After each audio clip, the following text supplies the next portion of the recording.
আল্লাহ রাব্বুল আলামিন বলছেন কুল্লা ইন ইজতামাআতিল ইনসু ওয়াল জিন, আল্লাহ বলছেন দুনিয়ার সব মানুষ সব জিন যদি এক জায়গায় হয়ে যায়, আলা আইয়াতু বিমিসলি হাযাল কুরআন, তারা যদি সিদ্ধান্ত নেয় আমরা এই কোরআনের মতো একটা কিছু আনবো। আল্লাহ অন্য জায়গায় বলেছেন কোরআনের মতো একটা তো অনেক দূরের কথা, একটা সূরা বা একটা আয়াত যদি তারা বানানোর সিদ্ধান্ত নেয়, আল্লাহ বলছেন তারা এই সিদ্ধান্ত নেওয়ার পরে আমি আল্লাহ তাদেরকে বলে দিলাম লা ইয়াতুনা বিমিসলিহি ওয়ালাউ কানা বা'দুহুম লিবা'দিন যাহিরা। যত জিন আর যত মানুষ সবাই যদি এক হয়ে যায়, এক হওয়ার পরে যদি প্রকাশ্যে জিনেরা বলে মানুষের সাথে কাঁধে কাঁধ মিলাই দিলাম, আমরা তোমরা মিলে আজকের থেকে চেষ্টা করতে শুরু করব, আল্লাহ চ্যালেঞ্জ দিলেন ওই কিয়ামত এসে যাবে তারপরেও কোরআনের মতো কিছুই তোমরা আনতে পারবে না। আল্লাহু আকবার। এর থেকে বড় চ্যালেঞ্জ আর এর থেকে বড় বিজ্ঞান আর কি হতে পারে যে কোরআন স্বয়ং আল্লাহ রাব্বুল আলামিনের পক্ষ থেকে এই বিজ্ঞান, যেটা মানুষের যত জ্ঞান সব জ্ঞানগুলাকে কোরআন সীমিত করে দিয়েছে। কেননা কোরআনের গাঠনিক বৈশিষ্ট্য, কোরআনের ক্রমধারা, কোরআনুল কারীমের শব্দ চয়ন, কোরআনুল কারীমের বিন্যাস সবগুলো মানুষকে মুগ্ধ করে। আল্লাহ নবী সাল্লাল্লাহু আলাইহি ওয়াসাল্লামকে বলছেন আপনি দুনিয়ার মানুষকে পথ দেখাতে চান, দুনিয়ার মানুষকে আপনি পরিবর্তন করতে চান, কিন্তু আমি রব্বুল আলামিন আপনাকে বললাম মুহাম্মাদুর রাসূলুল্লাহ সাল্লাল্লাহু আলাইহি সাল্লাম, আপনার ব্যাপারে আমি আল্লাহ বলছি মা কুনতা তাদরি মাল কিতাব, কিতাব কি জিনিস আপনি তা জানতেন না, আর আপনি এটাও জানতেন না ঈমান কি জিনিস। ওয়ালাকিন জাআলনাহু নূরা, আল্লাহ বলছেন কিন্তু আমি আল্লাহ স্বয়ং আদর করে ভালোবেসে আপনাকে আমি আল্লাহ একটা নূর দিয়েছি। সুবহানাল্লাহ বলেন। এই নূর হচ্ছে আল কোরআন। নূর কি? মুখ দিয়ে বলেন নূর কি? নূর কি? আল্লাহ রাব্বুল আলামিন বলেন ওয়ালাকিন জাআলনাহু নূরান নাহদি বিহি মান নাশাউ মিন ইবাদিনা ওয়া ইন্নাকা লাতাহদি ইলা সিরাতিম মুস্তাকিম। আমার আল্লাহ বলছেন এই কোরআন তোমার জন্য এমন আলো, এই কোরআন তোমার জন্য রোশনাই। এইটা যদি বান্দা একবার অনুভব করে তাহলে মানুষ পার্থক্য বুঝে ফেলবে। দুনিয়ায় যা কিছু পড়ে, যা কিছু কবিতা, যা কিছু উপন্যাস, যা কিছু, ওইগুলা তো মানুষ যে সৃষ্টি তারই সৃষ্টি, কিন্তু আল্লাহ বলছেন এই কোরআন কোনো সৃষ্টি নয়, এই কোরআন আল্লাহর কালাম। অথবা আপনি যখন কোরআন পড়েন, কোরআন বোঝেন, কোরআনের মধ্যে ঢুকেন, এইটা আপনার জন্য একটা নূর, আপনার জন্য আলো। জিহ্বাতে উচ্চারণ করেন কিন্তু আপনি বুঝতে পারেন না মূলত আপনি একটা আলো আর নূর নিয়ে নড়াচড়া করেন। সুবহানাল্লাহ। এই জন্য আল্লাহ রাব্বুল আলামিন রাসূলুল্লাহ সাল্লাল্লাহু আলাইহি ওয়াসাল্লামকে বলে দিয়েছেন কেউ যদি কোরআনুল কারীমের একটা অক্ষর পড়ে তার জন্য 10 সওয়াব। আল্লাহ রাব্বুল আলামিন এই সওয়াবগুলোকে বাড়ায় দিতে পারেন, 700 গুণ করে দিতে পারেন। দুনিয়ার আর কোন শব্দ পড়লে আপনার আমলনামায় কিছু যুক্ত হবে কি না হবে এইটা আমরা গ্যারান্টি দিতে পারি না, কিন্তু কোরআন পড়লে আপনার আমলনামায় নূর যুক্ত হবে, কোরআন পড়লে আপনার আমলনামায় আলো যুক্ত হবে। এটাই আল্লাহ রাব্বুল আলামিনের কালাম নূর। আল্লাহ বলছেন যেইটা গ্রহণ করবে আমি রব্বুল আলামিন ওইটার দ্বারা যাকে ইচ্ছা আমার বান্দাদের মধ্যে থেকে আলোর পথ দেখাইয়া দিব। সুবহানাল্লাহ। কোরআন হচ্ছে আলো। আমার এক বন্ধু ইউনিভার্সিটিতে পড়া অবস্থায় তাকে একটা হাদিস শুনাইছি যে সুবহানাল্লাহ, আলহামদুলিল্লাহ, আল্লাহু আকবার, এইগুলা যদি কেউ পড়ে আল্লাহর নবী বলছেন আসমান থেকে জমিন পর্যন্ত রব্বুল আলামিন আলো আর সওয়াব দিয়ে ভরপুর করে দিবেন। ওই বন্ধু বলছে যে এই জন্যই সে নাকি সুবহানাল্লাহ আলহামদুলিল্লাহ পড়া কমায় দিছে। কারণ কি? কয় একবার পরে তো আসমান জমিন পুরাটা ভরে গেছে আলোতে, নতুন করে আবার এই জায়গায় ঢোকানোর আর কি জায়গা আছে? সওয়াব দিয়ে তো সব জায়গা ফুল। কথা যুক্তিপূর্ণ, ঠিক কিনা? কিন্তু বোঝে নাই মামলা। আমাদের যে সওয়াব, এই সওয়াবটা হচ্ছে নূর, এই সওয়াবটা হচ্ছে আলো। আপনার এই মঞ্চের মধ্যে এপাশ থেকে ওপাশ থেকে 500 ওয়াটের বাল্ব, সামনে থেকে 100, 100, 200 ওয়াটের লাইট দিয়ে এই জায়গাটা আলোয় ভরপুর, ঠিক কি না? এখন এই জায়গায় যদি কেউ মোবাইলের একটা আলো জ্বলায় তাহলে তো এই জায়গা ভেঙে চুরে চুরমার হয়ে যাবে, তাই তো? কেন? এই জায়গাতে আলো ভরপুর বললেন, তো ভরা জায়গায় আরেকটা নতুন কিছু ঢুকালে ধরবে কেমনে? আপনি বলবেন দুনিয়ার মানদণ্ডে এই ভরপুর সেই রকম নয়, বরং এই আলোয় ভরপুর। এর মধ্যে যদি আরো আলো দেন, আলোটা আরো ব্রাইট হবে, আলোকিত হবে। আপনার আমার আমল নামায় সওয়াব হচ্ছে নূর। বান্দা আল্লাহর নাম যতবার বলবে, কোরআন যতবার পড়বে, তার আমল নামা আলোয় ভরপুর হবে, কিন্তু উজ্জ্বলতা কম থাকতে পারে। যত সুবহানাল্লাহ, যত আলহামদুলিল্লাহ, যত লা ইলাহা ইল্লাল্লাহ, যত কোরআন তেলাওয়াত, যত আমল, সবগুলা নূর। যত করবে তার আলোর ফোকাস আমল নামায় তত বৃদ্ধি পাবে। সুবহানাল্লাহ। এই জন্য আল্লাহ কোরআনে বলেছেন নূরুহুম ইয়াসআ বাইনা আইদিহিম ওয়া বিআইমানিহিম। কিয়ামতের দিনে তাদের সামনে থেকে আর ডান থেকে আলো আসবে। এই আলো যার বেশি, আল্লাহ বলবেন ফেরেশতা তাদেরকে ডেকে বলবে বুশরাকুমুল ইয়াউম, আজকে তোমাদের শুভ সংবাদ, জান্নাতে চলে যাও। সুবহানাল্লাহ। তাহলে আমাদের আমল নামায় আলো বাড়ানোর দরকার আছে কি না? আছে, আলো বাড়ানোর দরকার আছে। আলো বাড়ানোর দরকার তো আমাদের অনেকের মনে হয় আর নাই, কারণ যে পরিমাণ আমরা এখন গড্ডালিকা প্রবাহে আমাদের জীবন ছপায় দিছি, সব করতে আমাদের আগ্রহ আছে, কোরআন পড়তে আগ্রহ নাই, আল্লাহ রসুলের হুকুম মানতে আগ্রহ নাই, নামাজ পড়ার মতো আমার হাতে সময় নাই। এই হচ্ছে আমাদের মুসলমানের চরিত্র, ঠিক কিনা ভাই? অতএব প্রিয় ভাইয়েরা, আমাদেরকে এই কোরআনুল কারীম থেকে শিক্ষা নিতে হবে। কোরআনুল কারীম আপনার আমার জন্য বিজ্ঞানময় এক গ্রন্থ। কোরআনুল কারীম কখনো বিজ্ঞানের গ্রন্থ নয়, এটা মাথায় রাখতে হবে। কোরআন কোনো ফিজিক্সের গ্রন্থ নয়, কোরআন কোনো কেমিস্ট্রির গ্রন্থ নয়, কোরআন কোনো মহাকাশ বিষয়ক গ্রন্থ নয়। কোরআনুল কারীম হচ্ছে complete code of human life. কিন্তু এই কোরআনের মধ্যে কিছু বৈজ্ঞানিক তথ্য আছে, এই কোরআনুল কারীমের মধ্যে মহাকাশ বিষয়ে কিছু কথা বলা আছে, এই কোরআনুল কারীমের মধ্যে মানব আত্মার বিষয়ে কথা বলা আছে। কোরআনের মধ্যে কেউ যদি বিজ্ঞানের বই মনে করে তাহলে সে পুরি একটা ভুলের মধ্যে আছে। কেননা আল্লাহ রাব্বুল আমিন বলেছেন কুলিয়া আইয়ুহান নাস কদ জাআতকুম মাউইযাতুম মির রাব্বিকুম ওয়া শিফাউল লিমা ফিস সুদূর। এই কোরআন হচ্ছে তোমাদের জন্য মাউইযা, তোমাদের অন্তরের রোগের চিকিৎসা, হুদাউ ওয়া রাহমাতুল লিল মুমিনিন, মুমিনদের জন্য সঠিক পথের দিশা এবং ঈমানদারদের জন্য আল্লাহর পক্ষ থেকে রহমত। সুবহানাল্লাহ। অতএব প্রিয় ভাইরা, প্রথমে ঈমান ঠিক করতে হবে যে বিজ্ঞানের আলোচনা মানে কোরআন থেকে কেউ যদি আপনাকে বলে কি ব্যাপার, কোরআন নাকি তোমাদের এত বড় গাণিতিক তথ্য দেয়, তো 2 + 2 4 হয়, এই তথ্য কোরআনে নাই কেন? আমরা বলবো কোরআন কোনো গণিতের পুস্তক নয়, কোরআন হচ্ছে জীবন দর্শনের বই। ওর মধ্যে কিছু গাণিতিক বিষয় এসে যেতে পারে, সেটা আল্লাহ রাব্বুল আলামিন অভিনবভাবে দিয়েছেন। এই যে মানুষের ফিঙ্গারপ্রিন্ট, যেটা দিয়ে আমরা ফিঙ্গারপ্রিন্ট এখন দেই 2 নখ 4 নখ, এই ফিঙ্গারপ্রিন্টের ব্যাপারে কোরআনুল কারীমের যে আয়াত, কোরআনুল কারীম যদি আপনি খোলার পরে সূরা ফাতিহা থেকে আপনি আয়াত গুনতে শুরু করেছেন, আলহামদুলিল্লাহি রাব্বিল আলামিন বলে শুরু করছেন, আর আপনি শেষ করতেছেন যে সূরা নাস দিয়ে মিনাল জিন্নাতি ওয়ান নাস, এর ধারাবাহিকতায় যদি আপনি আয়াত গুনতে থাকেন 5555 নম্বর যে আয়াত, ওই আয়াতে কারিমার মধ্যে আল্লাহ ফিঙ্গারপ্রিন্টের তত্ত্ব দিয়েছেন। নখ কয়টা? 5টা, 5555। এইটা আল্লাহ রাব্বুল মিলাই দিয়েছেন। তার মানে আপনি সব জায়গায় যে গণিত খুঁজে বেড়াবেন এটা নয়। কোরআন কোনো গণিতের পুস্তক নয়, কিন্তু গাণিতিক কিছু সৌন্দর্য আল্লাহ কোরআনে দিয়েছেন। সুবহানাল্লাহ। আমি আপনাদের কাছে খুব সহজবোধ্য, সহজ পাঠ্য, সহজ বোঝার মতো 4টা উদাহরণ আমি কোরআনুল কারীম থেকে দেব। 4টা উদাহরণ আমরা দেওয়ার চেষ্টা করব, যেইগুলাতে আল্লাহ রাব্বুল আলামিন মানুষের জন্য কোরআনের মধ্যে কতগুলা তথ্য দিয়েছেন, যেইগুলো আধুনিক বিজ্ঞান প্রমাণ করেছে, করার পরে তারা দেখেছে যে অভিনব ব্যাপার। আমি 4টা উদাহরণ দেব, 3টা প্রথমে দিব, এরপরে শেষে একটা আমাদের নিজেদের করণীয় কি এর আলোকে অল্প একটুখানি কিছু কথা আপনাদের জন্য রাখার চেষ্টা করব। আশা করি একটু ভারী কথা হলেও একটু যেন আমরা হৃদয় খুলে আল্লাহর কালাম বোঝার জন্য চেষ্টা করি। আল্লাহ বোঝার তৌফিক দেন, বলেন আল্লাহুম্মা আমিন। আমি কোরআনুল কারীমের 33 নম্বর সূরা আহজাব, সূরা আহজাবের প্রথমে 33 নম্বর সূরা আহজাবের প্রথমে 4 নম্বর আয়াতটি আপনাদের কাছে পড়ব।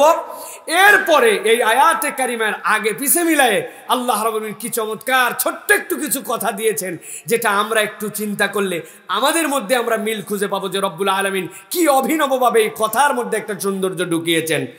আল্লাহ রাব্বুল আলামিন কোরআনুল কারীমের মধ্যে বলছেন দুনিয়ার মানুষ, আমি রব্বুল আমিন তোমাদের জন্য জানাচ্ছি, মা জাআলাল্লাহু লিরাজুলিন মিন কলবাইনি ফি জাওফি। আমি রব্বুল আমিন দুনিয়ার কোন পুরুষের বক্ষের মধ্যে, পুরুষের অন্তর, পুরুষের যে বুক আছে, সদর আছে, তার মধ্যে আমি দুইটা কল্প দেই নাই, দুইটা অন্তর ঢুকায় দেই নাই। একটু মাথা কাটান, একটু চিন্তা করেন। আল্লাহ রাব্বুল আমিন বলছেন, মা জাআলাল্লাহু লিরাজুলিন মিন কলবাইনি ফি জাওফি। দুনিয়ার কোন পুরুষের বুকের ভিতরে আমি রব্বুল আমিন দুইটা অন্তর দেই নাই। তাহলে কি বোঝা যায়? মনে হয় দুনিয়ার নারী যারা আছে, ওই নারীদের বুকের ভিতরে আল্লাহ রব্বুল আমিন বোধহয় দুইটা অন্তর দিয়েছেন, তাই তো বোঝা যায় নাকি? চলেন তো আল্লাহ কি বুঝাচ্ছেন। আল্লাহ রাব্বুল আমিন বলছেন, মা জাআলা আজওয়াজাকুমুল্লাই তুজাহিরুনা মিনহুন্না উম্মাহাতিকুম।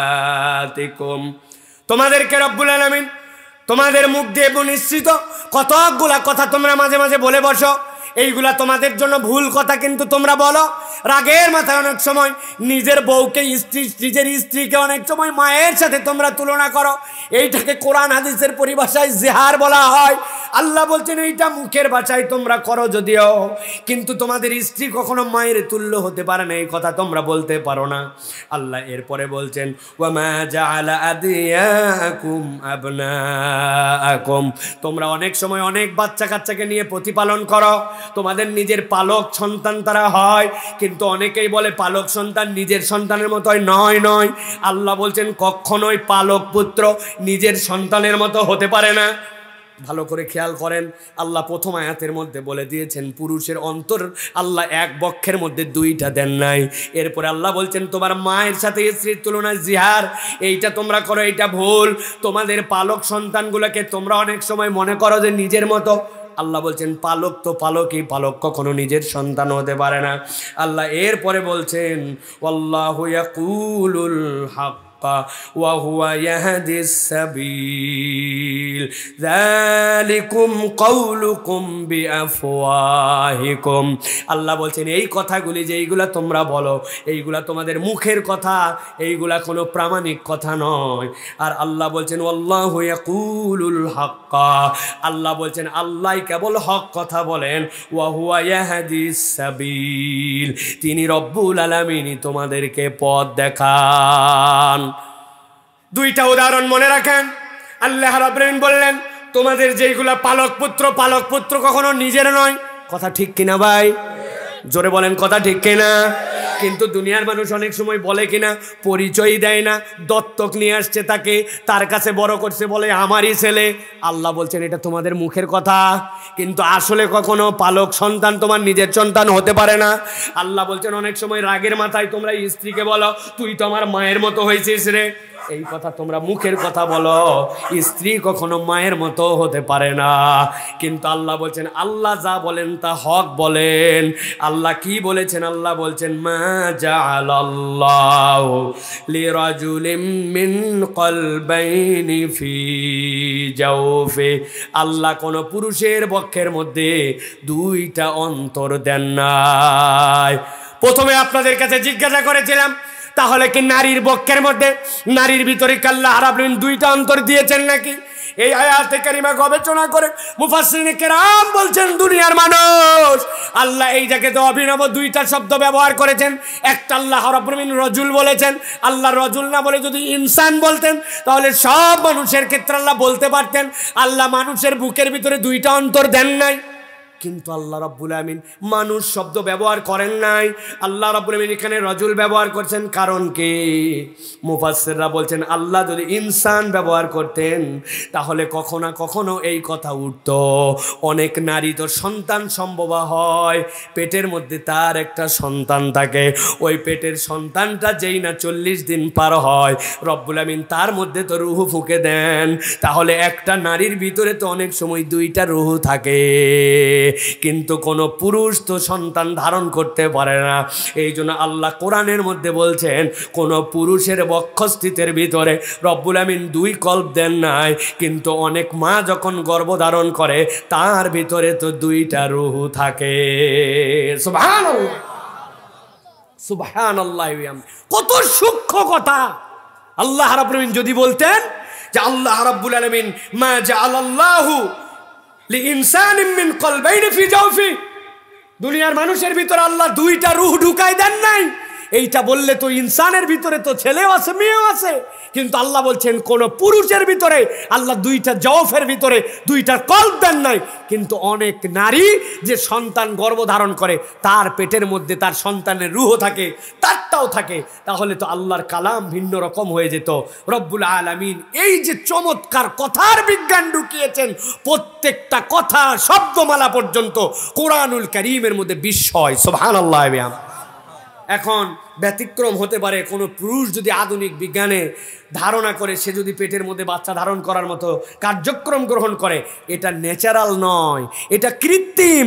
কৃত্রিমতায় তো অনেক কিছুই হয়, কৃত্রিমতায় তো আমরা বৃষ্টিও দেখি যে বৃষ্টি হয়, কিন্তু কৃত্রিম যে বৃষ্টি হয় ওই বৃষ্টিতে যেরকম আবাদ হয় না, জমিন যেরকম শস্য কুলে ভরে যায় না, ওই রকম পৃথিবীর বেসিক কোনো পুরুষের গর্ভধারণ নয়, নারীর গর্ভধারণ।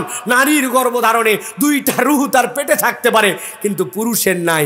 আল্লাহ বলছেন বান্দা একটু ঠান্ডা মাথায় চিন্তা কর, এই তোর রব যে একটা শব্দের ক্ষেত্রে হিসাব করে বলেছেন, সেই রবের প্রতি তাওয়াক্কুল না করে তুই কোন দিকে যাবি? সুবহানাল্লাহ। এবার চলেন যে আয়াত কারিমা তেলাওয়াত করে আজকের কথা শুরু করেছিলাম। আল্লাহ রাব্বুল আলামিন বলছেন ইয়া আইয়ুহান নবী, হে নবী আপনাকে আমি জানাচ্ছি, কি জানাচ্ছি? ইত্তাকিল্লাহ ওয়ালা তুতিল কাফিরিন ওয়াল মুনাফিকিন।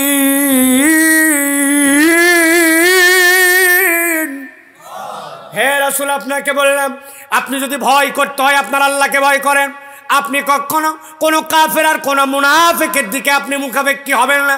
তারা দুনিয়ায় আপনাকে যত আজব আজব জিনিস বুঝাক না কেন, আপনার যদি ভয় করতে হয় আপনি আল্লাহকে ভয় করেন। এই কথা বলার উদ্দেশ্য, দুনিয়ায় কাফেরদের অনেক শক্তি বৃদ্ধি পাবে, মুনাফিকদের অনেক দাপট পাবে, দুনিয়ার বুকে তারা দেখাবে তারা বিরাট ব্যাপার ঘটায় ফেলতেছে, দুনিয়ার ক্ষমতা তাদের হাতে, অর্থনীতি তাদের হাতে, সমাজনীতি তাদের হাতে, দুনিয়া অস্থির। মুসলমান এই চাকচিক্য দেখে চিন্তা করছে আল্লাহ আর রসুল মেনে কি আমি আর আপডেট থাকতে পারি নাকি? আল্লাহর রসুল মেনে আমার কি সমাজের মধ্যে ঠিকঠাক মতো অবস্থান হতে পারে নাকি? যদি আমাকে মডারেট হতে হয়, আপডেটেড হতে হয়, স্মার্ট হতে হয়, তাহলে তো ওদের কালচারই নেওয়া লাগবে। আল্লাহ বলছেন রসুল আপনাকে বলার দ্বারা উদ্দেশ্য আপনার সকল উম্মতকে বলে দেওয়া। আপনার জন্য জানালাম ইত্তাকিল্লাহ, আপনি আল্লাহকে ভয় করেন, ওয়ালা তুতিল কাফিরিন। থেকে তো হেকমত ওয়ালার কেউ নাই। অতএব মুসলমানদেরকে এই আয়াতে কারিমার আলোকে শিক্ষা নিতে হবে। আল্লাহ যে হুকুম, আল্লাহ যে নিয়ম কানুন আপনার জীবনে দিয়েছেন, আপনার রুচিতে, আপনার বিবেচনায়, বুদ্ধিতে অনেক সময় অ্যাডজাস্ট নাও করতে পারে, কিন্তু এইটা আপনার আমার সিদ্ধান্ত হবে না। যতটুকু বুঝি ততটুকু মানি না, না না। ইমানদার বুঝলেও আল্লাহকে মানবে, না বুঝলেও আল্লাহর সিদ্ধান্ত মেনে নিবে। কেননা আল্লাহ রাব্বুল আলামিন আলিমান হাকিমা, আল্লাহ থেকে বড় হিকমত ওয়ালা কেউ হতে পারে না, ঠিক কি না? আল্লাহ রাব্বুল আলামিন এরপরে বলছেন واتبع ما يوحى إليك من ربك إن الله كان بما تعملون خبيرا। আমার আল্লাহ রাব্বুল আলামিন বলছেন, ও দুনিয়ার মানুষ, আমি রাসূলুল্লাহ সাল্লাল্লাহু আলাইহি সাল্লামকে দিয়ে তোমাদেরকে জানাচ্ছি, ওয়াত্তাবি মা ইউহা ইলাইক, ওহীর নির্দেশ যেটা তোমার প্রতি আসছে, ওহী মানা তোমার জন্য জরুরি। দুনিয়ার বুকে নতুন একটা গ্রুপ এখন বেরিয়েছে, এরা ওহী মানার ক্ষেত্রে কেবলমাত্র বলে আপনি ওহী মানতে চান তাহলে কেবল কোরআনই মানেন, যেহেতু কোরআনই আপনার জন্য যথেষ্ট। এরা নিজেদেরকে ঘোষণা দিছে আহলে কোরআন, আছে কি না? এটা একটা নতুন ফিতনা। ওরা আপনার মগজ ধোলাই দিয়ে বলবে মানতে যদি চাও তাহলে কোরআনই মারো, কোরআনের মধ্যে কোনো ঝামেলা নাই, নবীর কথা হাদিসের মধ্যে অনেক ঝামেলা আছে। প্রিয় মুসলমান, ভালো করে কনসেপ্ট পরিষ্কার করে নেন। নবী সাল্লাল্লাহু আলাইহি সাল্লাম মুখ দিয়ে যা বলেন এইটাও আল্লাহর পক্ষ থেকেই বলানো হয়। ওয়া মা ইয়ানতিকু আনিল হাওয়া ইন হুয়া ইল্লা ওয়াহয়ুন ইউহা। আমার নবীর জিহ্বাটা নড়ে না যতক্ষণ পর্যন্ত আল্লাহ না নড়ান। অতএব একটা ওহী নামাজে পড়ি আমরা, আর একটা নামাজে পড়ি না, কিন্তু কোরআন যেরকম ওহী ঠিক একই রকম গায়রে মাতলু হিসাবে হাদিস আপনার আমার জন্য ওহী, ঠিক না? যারা বলে কোরআনই যথেষ্ট, তাদেরকে বলবো তোমার বাপের সাধ্য থাকলে তুমি 2 রাকাত নামাজ পড়ে দেখাও। আপনার জুমার দিনের কোরআনে আয়াত আসছে, ইদা নুদিয়া লিস-সালাতি মিন ইয়াউমিল জুমআ ফাসআউ ইলা যিকরিল্লাহ, যখন জুমার আযান হয়ে যাবে তোমরা মসজিদের দিকে দৌড় লাগাও। আপনি জুমার জন্য মসজিদে আসছেন, বিশ্বাস করেন পুরা কোরআনুল কারীমের মধ্যে কোথাও বলা নাই জুমার রাকাত কয় রাকাত, প্রত্যেক রাকাতে কয়টা রুকু, প্রত্যেক রাকাতে কয়টা সিজদা, আপনি রুকুর মধ্যে যাই কি পড়বেন, সিজদার মধ্যে যাই কি পড়বেন, আপনি হাত তুলবেন কি তুলবেন না। পুরা কোরআনুল কারীম খুঁজে কোথাও নাই যে জুমার 2 রাকাত নামাজ। এখন যারা বলতেছে কেবল কোরআনে আমাদের জন্য যথেষ্ট, কোরআনে আমাদের দিগদর্শন দিবে, তারা মূলত গোমরাহ, নিজেও পথভ্রষ্ট, অপরকেও পথভ্রষ্ট করে। যারা 2 রাকাত জুমার নামাজ পড়তে পারে না আল্লাহর নবীর জিন্দেগিকে অনুসরণ করা ছাড়া, তারা মূলত আল্লাহর নবীর জিন্দেগি আর হাদিসকে অস্বীকার করে না, তারা মূলত কোরআনকে অস্বীকার করে। ঠিক কি না? এটা আমার কথা নয়, এটা কোরআনের কথা। কুল ইন কুনতুম তুহিব্বুনাল্লাহ ফাত্তাবিউনি ইউহিব্বুকুমুল্লাহ। আমার আল্লাহ বলছেন, ও দুনিয়ার মানুষ, তুমি আল্লাহর ভালোবাসা পেতে চাও, আল্লাহর কাছে কবুল হিসাবে তোমাকে দেখাতে চাও, আল্লাহ বলছেন আল্লাহর কাছে যদি প্রিয় পাত্র হতে চাও, আমি রাসূলুল্লাহ সাল্লাল্লাহু আলাইহি ওয়াসাল্লামের অনুসরণ করা ফরজ করলাম। নবীজির অনুসরণ করা ফরজ করেছেন কে? মুখ খুলেন, মুখের বান্ধন নামান, মুখের মাছ খোলেন, মুখের সবগুলা খোলেন, খুলে জোরে করে বলেন নবীজির জীবনকে অনুসরণ করাকে ফরজ করেছেন কে? হাদিস মানাকে ফরজ করেছেন কে? আল্লাহ। অতএব যারা বলবে হাদিস লাগবে না, হাদিসের মধ্যে সন্দেহ আছে, জয়ীফ আছে, উমুক আছে, এরা হচ্ছে ভেজাইল্লা দল। ওরা এই সকল কথা বলে সরল সোজা মানুষের ঈমান হরণ করতে চায়। কোরআনও লাগবে, হাদিসও লাগবে। কেননা আয়েশা সিদ্দিকা রাদিয়াল্লাহু তাআলা আনহার কাছে সাহাবায়ে কেরাম আসছে, আসার পরে বলছে, ও উম্মাহাতুল মুমিনিন, আল্লাহ নবী তো চলে গেছেন, আল্লাহ নবীর জীবনটা আমরা কেমনে পাবো, কোথায় পাবো? হযরত আয়েশা সিদ্দিকা বলছেন, তোমরা কি কোরআন পড়ো না? কোরআনের মধ্যেই তো নবীর জীবন দেওয়া আছে। এরপরে হযরত আয়েশা সিদ্দিকা রাদিয়াল্লাহু তাআলা আনহা সূরা মুমিনুন পড়েছেন, কদ আফলাহাল মুমিনুন, নিশ্চয় ওই মুমিনরাই সফল। এরপরে আল্লাহ ধারাবাহিক 10টা গুণের বর্ণনা দিয়েছেন। আল্লাহর নবীর স্ত্রী বলছেন যে গুণাগুণের কথা কোরআনে বলা আছে, এই গুণাগুণের সবগুলাই আমার হাবিবের জীবনে ছিল। সুবহানাল্লাহ। কেউ বলতে পারবেন কদ আফলাহাল মুমিনুন এরপরে আল্লাহর নবী সাল্লাল্লাহু আলাইহি সাল্লামের প্রতি অবতীর্ণ কোন গুণের কথা ঈমানদারদেরকে বলা হয়েছে? বলেন। কদ আফলাহাল মুমিনুনের পরের আয়াত কি? আল্লাযীনা হুম ফি সালাতিহিম খাশিউন, যারা তাদের নামাজে আল্লাহ ভীরু। আয়েশা সিদ্দিকা রাদিয়াল্লাহু তাআলা বলছেন, এই আয়াতে কারিমা নবীর জীবন। এখন আপনি নামাজে কেমন করে আল্লাহ ভীরু? কোরআনতে বের করেন আল্লাহ ভীরু নামাজ আপনার কেমন। রুকুতে কতক্ষণ থাকবেন, সিজদায় কতক্ষণ থাকবেন, রুকুর থেকে সিজদার মধ্যে কতক্ষণ বসবেন, এর মধ্যে তাসবিহাত কি হবে, এগুলা কোথায়? আয়েশা সিদ্দিকা যে বললেন যে সূরা মুমিনুন রাসূলের জীবন, আর আল্লাহ যে বললেন যারা আল্লাহকে ভয় করে, নামাজ আদায় করে, ওরাই সফল। তা আপনি সফল মানুষ হতে হলে মুহাম্মদ সাল্লাল্লাহু আলাইহি ওয়াসাল্লামের অনুসরণ না করলে চলবে না। মুহাম্মদ সাল্লাল্লাহু আলাইহি ওয়াসাল্লামের অনুসরণ হাদিসের মধ্যে বিশুদ্ধভাবে সংকলিত আছে। অতএব যারা বলবে কেবল কোরআন হলেই চলবে, এরা আহলে কোরআন নয়, এরা হচ্ছে ফিতনাবাজ, এরা হচ্ছে পথভ্রষ্ট, গোমরাহ। এদের থেকে আমাদের বেঁচে থাকতে হবে, জাতিকে সতর্ক করতে হবে। ঠিক কি না? খুব সতর্ক। ইহুদি নাসারারা যেরকম ফিতনা, এরাও সেরকম ফিতনা। কাদিয়ানীরা যেরকম ফিতনা, নব্য ফিতনা আহলে কোরআন। এদের থেকে আমাদেরকে বাঁচতে হবে। আল্লাহ রাব্বুল আলামিন এরপরে বলছেন, ওয়া তাওয়াক্কাল আলাল্লাহ, আর আপনি আল্লাহর প্রতি ভরসা করেন। ওয়া কাফা বিল্লাহি ওয়াকিলা, আর আপনার তত্ত্বাবধায়ক হিসাবে আপনার রবই আপনার জন্য যথেষ্ট। দুনিয়ার কোনো মানুষ একবার যদি রব্বুল আলামিনকে উকিল বানায় নেয়, আমার রব আমার জন্য যথেষ্ট, এই চেতনা যদি তার মধ্যে জাগ্রত হয়ে যায়, আল্লাহ বলছেন ওই মানুষ দুনিয়ার বুকে আর কারো জন্য পেরেশান হবে না, আল্লাহ ছাড়া অন্য কারো দিকে মুখাপেক্ষী হবে না। সুবহানাল্লাহ। তাহলে একটা আয়াতে কারিমা আগে বলেছি যেটা যে আল্লাহ রাব্বুল আমিন কি বললেন, কি অভূতপূর্বভাবে যে কোনো পুরুষের পক্ষে দুইটা রূহ নাই, দুইটা কলব নাই, কিন্তু মেয়েদের তো আছে। আল্লাহ বললেন তোমরা তোমাদের মুখের কথায় যা বলো এইগুলোর মধ্যে ভুল আছে, আল্লাহর কথায় ভুল নাই। অথবা আল্লাহ বলছেন যদি তাওয়াক্কুল করতে হয় আল্লাহর উপরে ভরসা করো, মানতে হয় ওহির বিধান মানো, ভয় করতে হয় আল্লাহকে ভয় করো, আল্লাহ আপনাকে আমাকে সফল বানাই দিবেন। সুবহানাল্লাহ। এইগুলো একটা আয়াত। এবার চলেন 2 নম্বর আয়াতে কারিমার মধ্যে। এরপরের যে আয়াতে কারিমা সেটা হচ্ছে কুরআনুল কারীমের অন্যতম পঠিত, আপনার আমার সবচেয়ে বেশি চর্চিত একটি সূরা, সেটা হচ্ছে কোরআনের 55 নম্বর সূরা, সূরাতুর রহমান। আমরা সূরা রহমান মোহাব্বত করি, সূরা রহমান পড়তে আমাদেরকে আনন্দ দেয়। এর মধ্যে এমন একটা হৃদয়ের আন্দোলন আছে যেটা মানুষকে উদ্বুদ্ধ করে। মানুষের হৃদয়ের মধ্যে আল্লাহ রাব্বুল আমিন ইমানদারের হৃদয়ের মধ্যে 2টা ছোট সূরার মোহব্বত ঢুকায় দিয়েছেন। তাফসীরের মধ্যে আসছে এই পৃথিবীতে যত ইমানদার আছে তাদের কাছে সূরা ইখলাস আর সূরা কাউসার, এই 2টা সূরা নূর আল্লাহ নিজে ঢুকায় দিয়েছেন। একটার মধ্যে আল্লাহর ব্যাপারে কথা, আর একটার মধ্যে রাসূলুল্লাহ সাল্লাল্লাহু আলাইহি ওয়াসাল্লামের ব্যাপারে কথা। ইমানদার হলেই সূরা ইখলাস আর সূরা কাউসার জানে না, পৃথিবীতে মনে এরকম ইমানদার খুঁজে পাওয়া যাবে না, ঠিক কি না? আর একটা সূরার মোহাব্বত যেটা শুনলে আমাদের কাছে ভালো লাগে সেইটা হচ্ছে সূরা রহমান। এই সূরা রহমানের 33 নম্বর আয়াতে কারিমার মধ্যে আল্লাহ রাব্বুল আলামিন চমৎকার একটি বিষয় উপস্থাপন করেছেন।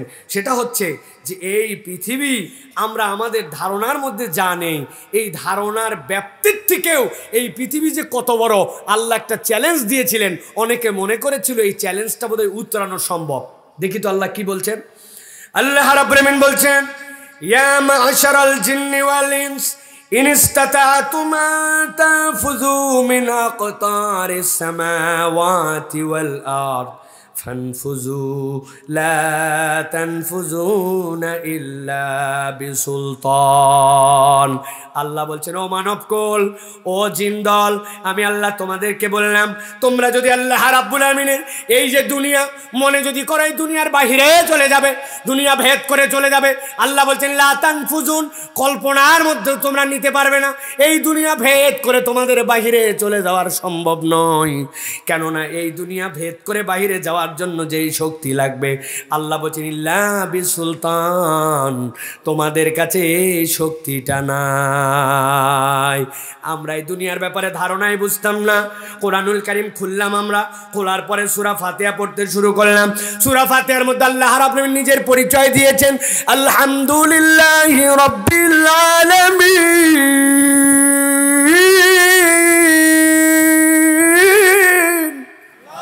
আল্লাহ বলছেন সকল প্রশংসা ওই রবের জন্য যিনি কুল আলমের জন্য রব। কুল আলম মানে কি? আলম মানে কি? আমাদের কোনো ধারণা ছিল না। আল্লাহ যে বললেন, ও দুনিয়ার মানুষেরা, ও দুনিয়ার প্রাণেরা, আল্লাহর হুকুম না মেনে কি করবে? তোমার কি সাধ্য আছে নাকি দুনিয়ার থেকে বেরিয়ে যাবে? দুনিয়ার মানুষ দুনিয়ার সম্পর্কে কতটুকু ধারণা রাখতো? আমাদের কোনো ধারণাই ছিল না। ছোট্ট একটি উদাহরণ যদি আমরা বুঝি, 1909 সালে বিজ্ঞানী গ্যালিলিও টেলিস্কোপ প্রথম বের করেন। এরপরে 1925 সালে এডউইন হাবল, যেই হাবল টেলিস্কোপ আবিষ্কার করেন। এই হাবল টেলিস্কোপ দিয়ে যখন তিনি প্রথম দুনিয়া দেখতে শুরু করেন, আর হাবল টেলিস্কোপ যখন দুনিয়ার বুকে ছবি পাঠাতে শুরু করে, এরপরে এইটা দিয়ে যখন মহাকাশ তিনি দেখতে শুরু করেন, এই দেখতে দেখতে দুনিয়ার সবচেয়ে কাছের যে গ্যালাক্সি অ্যান্ড্রোমিকা, এই অ্যান্ড্রোমিকা যখন আবিষ্কার হয়, আবিষ্কার হওয়ার পরে বিজ্ঞানীরা শোয়ার জোগাড় হয়ে গেছে। কি দেখলাম আমরা? না দেখলেও তো একরকম বিষয় ছিল, কিন্তু এখন যে অ্যান্ড্রোমিকা বের করেছে, আবিষ্কার করলাম, এটা দুনিয়া থেকে কত দূর আমরা এখানে যেতে চাই এই গ্যালাক্সিতে। তারা দেখলেন 2.5 আলোকবর্ষ দূরে এইটা দুনিয়ার থেকে। দুনিয়ার কোনো একটা মানুষ যদি 2.5 মানে 2.5 মিলিয়ন বছর যদি দুনিয়ায় বেঁচে থাকে, 2.5 মিলিয়ন বছরে যদি আলোর গতিতে সে চলতে শুরু করে, ওই 2.5 মিলিয়ন বছর পরেও তার সবচেয়ে কাছের যে গ্যালাক্সি সেই জায়গায় যেতে পারবে। আর এরপরে যে কত লক্ষ কোটি গ্যালাক্সি আছে, কত লক্ষ কোটি মিল্কওয়ে আছে, কত লক্ষ কোটি আপনার আমার চোখের সামনে যে তারা দেখতে পাই ছোট ছোট, এরকম তারাগুলি আছে যেইটারই হত্যা নাই। আর যে প্রথম আসমানে প্রথম আসমান যে কোথায় তা ধারণাও নিতে পারে নাই। আল্লাহ বলছেন, ও মানবকুল, ও দুনিয়ার জিনেরা, তোমরা কি মনে করো আল্লাহর হুকুম না মেনে দুনিয়ার থেকে বেরিয়ে যাবে? সম্ভব নয়। আমার আল্লাহর সৃষ্টি এত বিশাল, এত বিশাল, মানুষের ব্রেনের মধ্যে ক্যাপচার করার মতো ক্ষমতা নাই। আল্লাহু আকবার। আমি অনেক জায়গায় উদাহরণ দিয়েছি। ছোটবেলায় আমাদেরকে ধাঁধা ধরতো, আপনাদেরকেও ধরেছে কিনা? এক থাল সুপারি গুনতে পারে কোন ব্যাপারী? কি ভাই, ধাঁধার উত্তর কি জানেন আপনারা?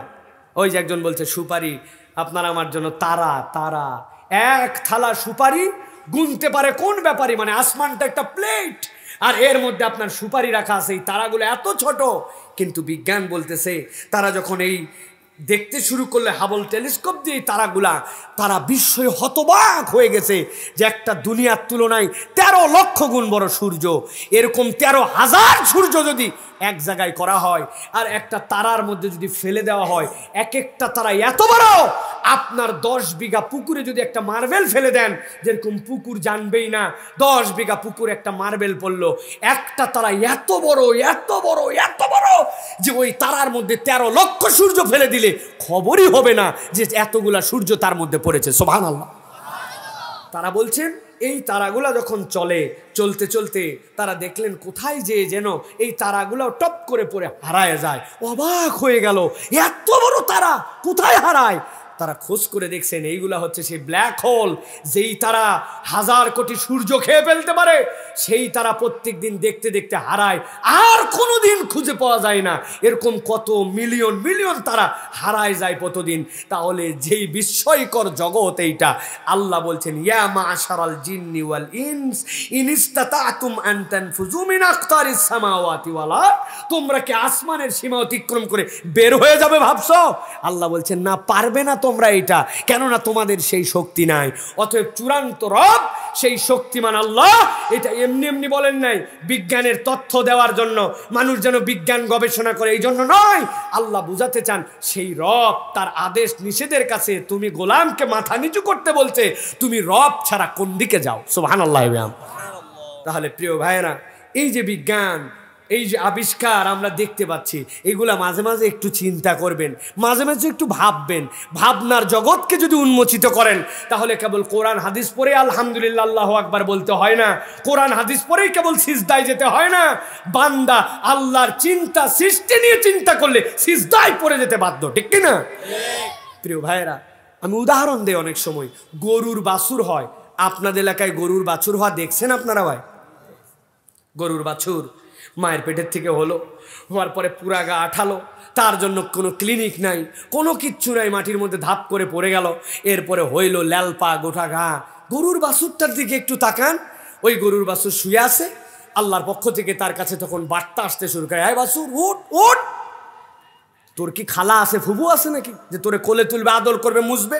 তুই তো মানুষ না, তুই গরু, উঠ উঠ। ও আল্লাহর কাছে বলে, আল্লাহ আমি তো উঠতে পারি না, আমি তো নরম, বলে যেমন তেমন করে হক মায়ের মুখ পর্যন্ত যা। মায়ের মুখে যাওয়ার পরে মা চাটতে শুরু করে, এরপরে খানিকক্ষণ চাটে, আর আল্লাহ বলেন ওঠ ওঠ ওঠ। দেখবেন ও কাঁপতে কাঁপতে কাঁপতে কাঁপতে খানিকক্ষণের মধ্যে 1-1.5 ঘন্টার মধ্যে উঠে দাঁড়ায়। আল্লাহর পক্ষ থেকে এরপরে তার মাথার মধ্যে দেওয়া হয়, যা তোর মায়ের 2 পায়ের ফাঁকের মধ্যে দেখ বাঁট আছে, ওইখানে চুষ দে, তোরে কেউ ফিডার খাওয়াবে না, তোরে অন্য কিছু খাওয়াবে না, তোর এটাই খেতে হবে, যা খাওয়া শুরু কর। ও গেছে সামনের বাঁটে, 2 পায়ের ফাঁকে সামনে যাইয়ে দেখছে, মুখ লাগায়া যে না, এই জায়গায় তো কোনো বাঁট নাই। আল্লাহরে বলছে, আল্লাহ এই জায়গায় তো কোনো দুধ নাই, তুমি বললে যে জায়গায় বাঁট আছে। বলে বেকুব, তোর মায়ের তো আরো পিছনেও 2টা পা আছে, সামনের পায়ে থাকে নাকি, পিছনে যা। আল্লাহু আকবার। আক্ষরিক অর্থে আল্লাহর কথা এরকম নয়, কিন্তু আপনি হিসাব মিলালে দেখবেন ও কোথার থেকে যেন গাইডেড হয়ে হয়ে সে মায়ের পিছনের বাটে গেছে, যাওয়ার পরে মুখ লাগাইছে, লাগাই চষে, দুধ নাই। আল্লাহ তুমি বললে জায়গায় আমার খাবার আছে, কই দুধ?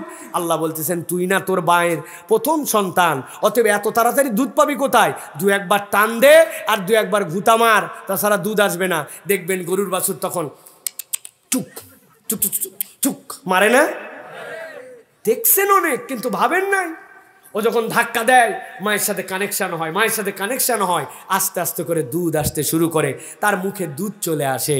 কোন রব একটা অবলা প্রাণী শুয়ে আছে, তাকে উঠালো, তুললো, চিনাই দিল দুধ, বাটে মুখ লাগালো, চুষে খেলো? এটা হচ্ছে রব্বুল আলামিন।